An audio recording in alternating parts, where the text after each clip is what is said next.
မင်္ဂလာပါဆရာကြီးအခု NLD CWC ရဲ့ကြေညာချက်ထွက်ပြီးတဲ့နောက်ပိုင်းမှာပေါ့နော် Democracy Federal နဲ့ Federal Democracy ဆိုပြီးတော့အငင်းပွားနေတာတွေရှိတော့ပညာရှင်ဆန်တဲ့အမြင်တွေနဲ့ဒီပေါ်ကိုသုံးသပ်ပေးပါဦးဒီကတော့ဗမာပြည်နိုင်ငံရေးပြဿနာနဲ့ပြောမယ်ဆိုရင်ဒီမိုကရေစီပြဿနာရှိတယ်လို့ Federal ပြဿနာလည်းရှိတယ်ပေါ့နော်အဲ့ဒါကဒီနှစ်ခုစလုံးကဘယ်ဟာမှရှော့လို့မရအောင်နော် point တစ်ခုရဲ့မျက်နှာစာနှစ်ဖက်ပဲဗမာပြည်ပြဿနာအနေနဲ့ပြောမယ်ပေါ့နော်အဲ့တော့ဒါကြောင့်မို့လေဗမာပြည်ကဖြည့်ရှင်းရတအားခက်တာဒီ academic literature တွေမှာလည်းရှိပါတယ်အဲ့နှစ်ခုရောပြီးဆိုရင် democratization ဖြစ်စဉ်အရန်ရှုပ်ထွေးသွားတယ်နော်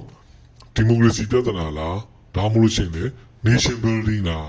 အဲ့နှစ်ခုပေါင်းစုံတဲ့အတိုင်းပြည်တွေကအင်မတန်ခက်ခဲပါတယ်နော်ဒီ academic paper တွေဒါတွေကိုလေ့လာထားတဲ့ဟာတွေလည်းရှိပါတယ်နော် crafting the state nation တို့ဘာလို့ညာလို့ဒီလို paper တွေလည်းရှိကြအဲ့နှစ်ခုပေါင်းသွားရင်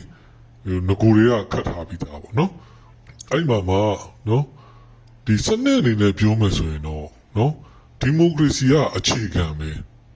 ဆိုကြပါစို့ဒီမိုကရက်တစ်မြန်မာနိုင်ငံတော်ဆိုရှင်းတယ်ဒါရွေးကောက်ပွဲနဲ့တက်လာမှာဒါပေမဲ့ Federal မြန်မာနိုင်ငံတော်ဆိုရင်တော့ဘယ်လိုစနစ်နဲ့သွားမှာလဲဘယ်လိုတိကျအောင်မသိဘူးပေါ့နော်အဲ့တော့ဒီလူမျိုးကြီးပြဿနာပိုင်းညာဒါတွေတော့ရှိတာတော့မှန်ပါတယ်နော်ဟုတ်ပြီအဲ့ဒါဆိုဒီမိုကရေစီ Federal လားအဲ့လိုလည်းမဟုတ်ဘူးနော်ဘာကြောင့်လဲဆိုတော့ကျွန်တော်တို့က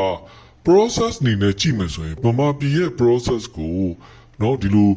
ဖြည်းဖြည်းချင်းရှင်းမယ်ပေါ့နော်ဖြည်းဖြည်းချင်း transition ပုံစံနဲ့ gradual change နဲ့တွားမယ်ဆိုတဲ့ scenario မှာကြတော့ Federal အရင်လာမှဖြစ်မယ်နော်ဘာကြောင့်လဲဆိုတော့တက်ကအမြဲတမ်းပြောခဲ့တယ်တိုင်းသားလက်နက်ကင်တွေလက်နက်ကင်ခုခံမှုတွေရှိနေသမျှကာလပတ်လုံးသူတို့နိုင်ငံရေးမထွက်ဘူးအဲ့ဒါတွေမရှိခဲ့ရင်တော့သူတို့နိုင်ငံရေးကထွက်မယ်လို့သူပြောခဲ့တာနော်ဒီဗိုလ်ချုပ်မူကြီးမင်းအောင်လှိုင်ခက်ထဲကပြောခဲ့တာရှိတယ်အဲ့တော့ Federal ဘာကြောင့်ရင်စားလဲဆိုရင် Federal ပေးလိုက်မှပဲတိုင်းသားတွေကတော့သူတို့ရဲ့အခွင့်အရေးတွေကိုရပြီးတော့မှလက်နက်ကင်တော်လှန်ရေး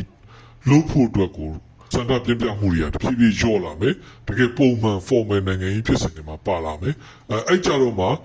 နော်ဒီလက်နက်ကင်တော်လှန်ရေးတွေနော်ဒီလက်နက်ကင်ပဋိပက္ခတွေရောကြသွားမယ်ရောကြသွားတဲ့ခါကျတော့မှဒီလိုပဋိပက္ခတွေရှိနေလို့တက်ကနိုင်ငံရေးမှာဝင်ပါနေရတယ်ဆိုတဲ့တက်ရဲ့ logic ကိုအားနေပါစေမယ်အဲ့ကြတော့မှပဲသူ့ကိုနိုင်ငံရေးကထွက်ဖို့တွန်းလို့ရမှာသူနိုင်ငံရေးကထွက်မှသွားဒီမိုကရေစီဖြစ်မှာဟုတ်နော်အဲ့တော့ဒီမိုကရေစီကစစ်တပ်ဒီလွတ်တော်ထဲမှာထိုင်နေတဲ့ကာလပတ်လုံးဒီမိုကရေစီကစစ်တယ်လို့ပြောလို့မရအောင်နော်အခြေခံဥပဒေရတယ်ပြင်လို့မရအောင်နော်436တွေပါတယ်အကုန်ရှိတယ်အဲ့တော့နိုင်ငံရေး democratization ဖြစ်စဉ်ကိုပြောမယ်ဆိုရင်တော့ Federal Democracy ပဲနော်ဒါပေမဲ့စနစ်အနေနဲ့ပြောမယ်ဆိုဒီမိုကရေစီကအခြေခံပဲFederal နိုင်ငံတော်ဆိုပြီးတော့ဘာမှအဓိပ္ပာယ်မရှိဘူးတကယ်တမ်းကျတော့နော်အဲ့တော့ဗမာပြည်နိုင်ငံရေးပြဿနာကငကိုလေးကပြောထားသလိုပဲအဲ့နှစ်ခုစုံရင်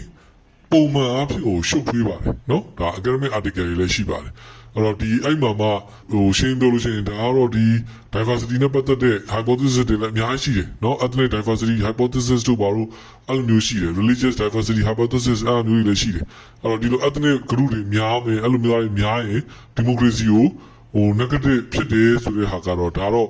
data တွေနဲ့ပေါ့နော်တချို့ဟာတွေကတော့ significant တော့သိမ့်မဖြစ်ပါဘူးသို့တော့ data အရတော့ဒီ ethnic diversity အရင်မြင့်သွားလို့ရှိရင် democracy အသွင်ကူးပြောင်းရေးကိုအရင်ကြီးအထောက်ပံ့မပြုဘူးဆိုတဲ့အမြင်တွေလည်းရှိကြတယ်ပေါ့နော်အဲ့တော့ပြောမယ်ဆိုတော့အဲ့လိုခွဲမြင်ဖို့လိုတယ်ပေါ့နော်ဒါကဗမာပြည်ရဲ့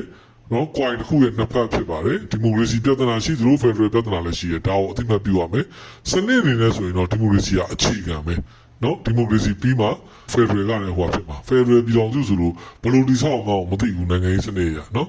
ဒါပေမဲ့ democratization ဖြစ်စဉ်ရဆိုရင်တော့ Federal အရင်လာတဲ့နဲ့ပြီးတော့မှFederal လာပြီးတော့မှပဲဒီမိုကရေစီကိုတွားဖို့ဖြစ်နိုင်မှာပေါ့နော်ဒါပေမဲ့တက်ကစစ်တိုက်လို့အပြီးနိုင်လို့အပြီးဖြုတ်ချပြီးတော့ဘယ်လိုကောင်းလဲကိုယ့်ဘာကိုတိဆောက်မယ်ဆိုရင်လည်းပုံစံတစ်မျိုးပေါ့လေနော်ဒါကတော့ gradual change ပေါ်မှာအခြေတည်ထားတဲ့ဟာပေါ့ဒါပေမဲ့ခုနပြောသလိုအပြီးတိုက်ပြီးအပြီးဟိုဖြစ်လေအဲ့ဒီချိန်ကျရင်ပုံစံကလုံးလုံးရရတူတော့မှာမဟုတ်ဘူးနော် Federal လည်းဟုတ်ချင်မှာဟုတ်တော့မှာစစ်တပ်နဲ့အနိုင်တိုက်လိုက်လို့ရှိရင်အကုန်လုံးတစားစီတဲ့ဖြစ်သွားမှာပေါ့နော်ဗမာပြည်ကတော့မဖြစ်ချင်လည်းမဖြစ်ဘူးပေါ့နော်ဒါအားလုံးနှိမ့်နိုင်တယ်ဆိုရင်တော့မဖြစ်တဲ့အဖွဲ့တွေလည်းရှိတော့ရှိပါတယ်နော်ဒီလောက်ပါပဲ